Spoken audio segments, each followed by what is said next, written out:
আমাকে এক ভাই জিজ্ঞেস করেছিল যে আসলে হুজুর এটা এরকম কেন, অর্থাৎ মুসলমানদেরই এত কষ্ট দুর্দশা, এটা কেন?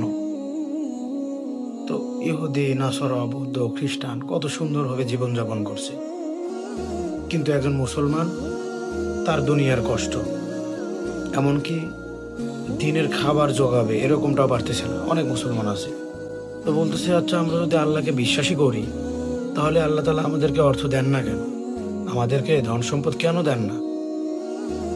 তো এরকম অনেকেই প্রশ্ন জিজ্ঞেস করেন।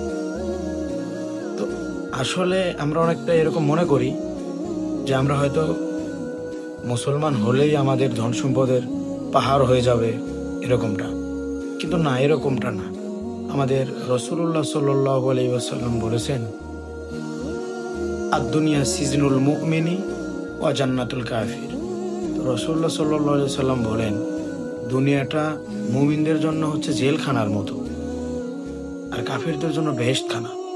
এখন মুমিনদের জন্য যদি কয়েদখানার মতো হয়, জেলখানার মতো হয়, তাহলে আপনি চিন্তা করেন যে একজন অপরাধী জেলখানার মধ্যে যেভাবে থাকে, আমি আপনি মুসলমান হয়ে কি সেভাবে আছি? সেভাবে নাই। তো তার থেকে আল্লাহ আমাদেরকে যে অনেক গুণ ভালো রেখেছেন, এটা তো শুকরিয়ার বিষয়। আমাদের সবচাইতে বড় একটা ভুল হচ্ছে নিয়ামত পেয়ে কখনো শুকরিয়া আদায় করবো না। তো যাই হোক, আল্লাহ আমাদের সবাইকে শুকরিয়া আদায় করার তৌফিক দান করুন।